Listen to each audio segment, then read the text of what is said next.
we're just going to tinker around the van today. I got a few little projects that I've been meaning to do, so that's what we're going to do in today's video. I bought this little trim piece stuff. This is the stuff I'm going to use just along the top corner, the edges all along there, just to hide any wiring and this kind of stuff. Nobody wants to look at this stuff. So that's what we're going to do. Yeah, anyway, I picked up a bunch of this, so hopefully it works out okay. I'm not a craftsman guy, so we will find out. That's the exciting part about it. And I'm also going to be building the platform underneath my bed to put my DJ controller inside of, so I can access that from the back of the van. So that's what today's video is all about.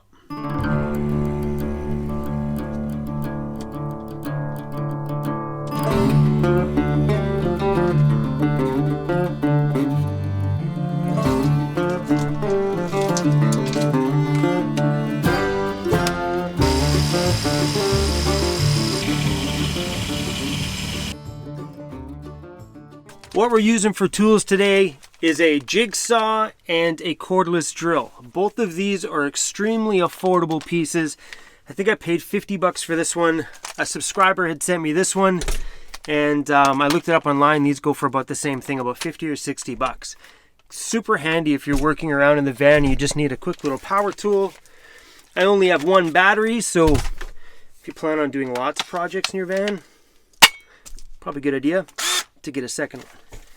All right, this isn't overly thought through, and it's probably not going to be perfect. So if John, the nice gentleman that helped me build or built my cabinets for me, I'm sorry if you're looking at this shaking your head at me right now. Okay. There is a little wire underneath here. See this big chunky wire right there? This great big one? I had taped this farther out. Hold on. The van, or all vans originally have these things all kind of clipped to the outside wall. Well, when we put the walls up, I ended up taping them to the roof just to get them out of the way. Now I need to untape them and put them back against the wall, so this board sits nice and pretty over top of it all.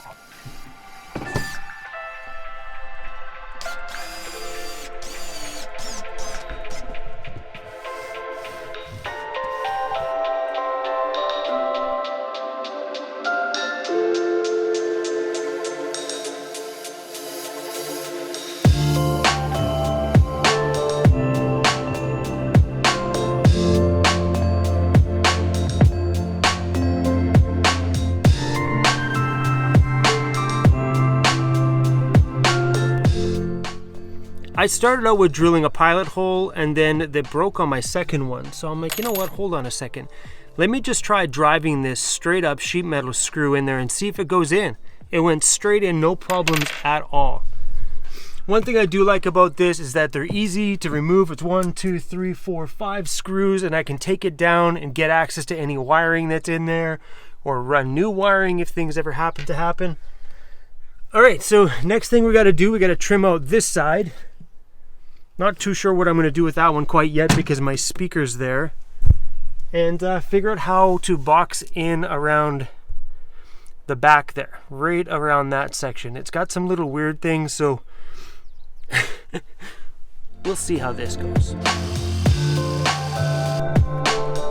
The original plan for the back up here was just to create like a little L shape. So put a board here and then a little one on the front just to kind of box it all in, so you don't have to see it from back here or see it from the front, because there's a substantial amount of wiring and stuff, but I don't got the patience right now for it, and at this point that's a little beyond my skill set.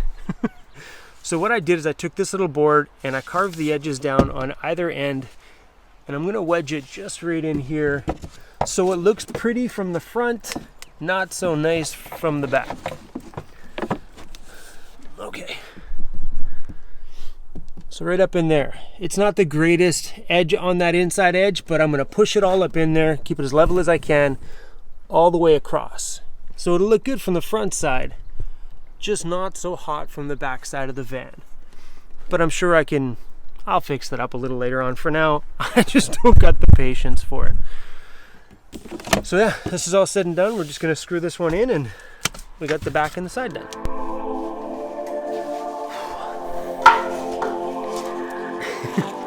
I am so bad at working on the van videos because I'm horrible. My mind gets into it. I lose track of what filming. So I just finished up cutting all the pieces for the board where my DJ controller is going to be housed in. And this is all I did.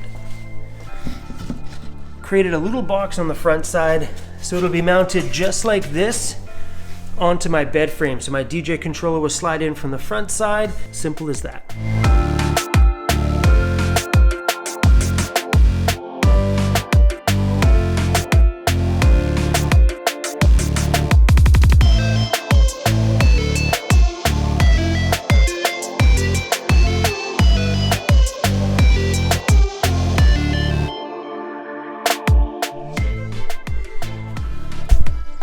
Okay, so I slid that piece underneath the front side of the bed. It's going to come all the way to the back, and I'm just going to actually L bracket it with these L brackets instead of screwing it from the top. I don't feel like fussing with it. I got no patience today.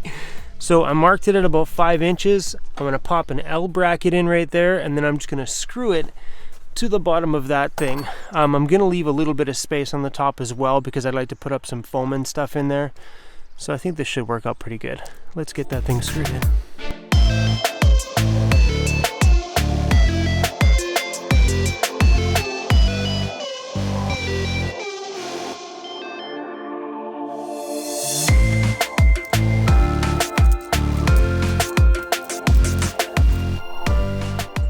As you can tell, I left a little bit of an air gap through there because I'm trying to create enough space in here where there's like always airflow running through every compartment in the van.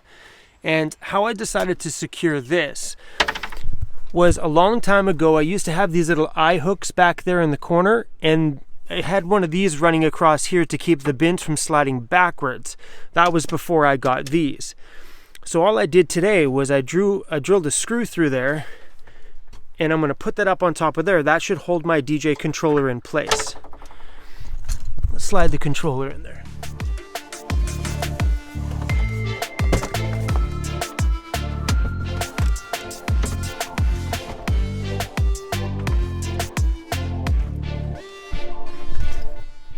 Nice and simple, and I think that should hold her in place pretty good.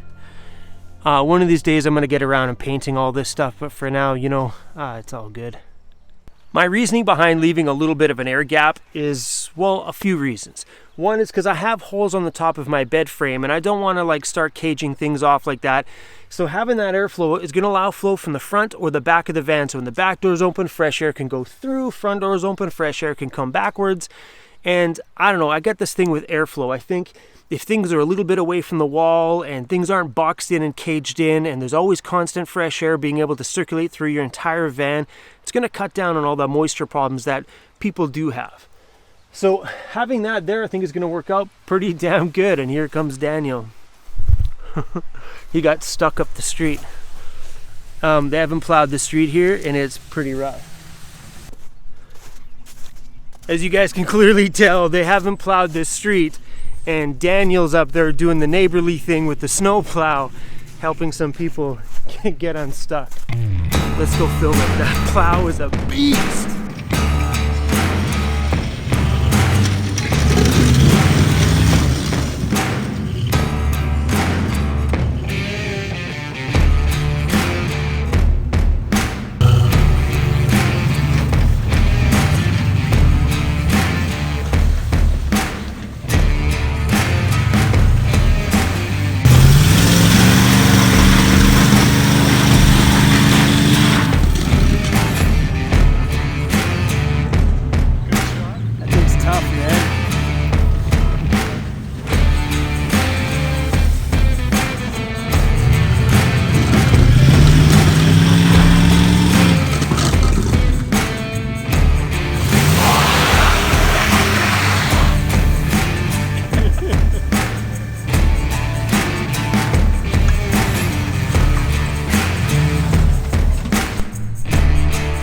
That was good for a smile. So everything is all done. Sorry I didn't film as much as I wanted to. It was just nice to kind of focus on getting it all finished. But yeah, I got a nice little trim piece right along here. I still gotta figure out what I gotta do with my little speaker that used to be up there. But yeah, it looks pretty good here. I got a trim piece along the back, a nice one along the side. I'm gonna drive a screw in here so I can hang this back up. Other than that, I'm pretty happy with the work that I got done today. Hopefully I filmed enough that this was at least somewhat interesting for you guys to watch.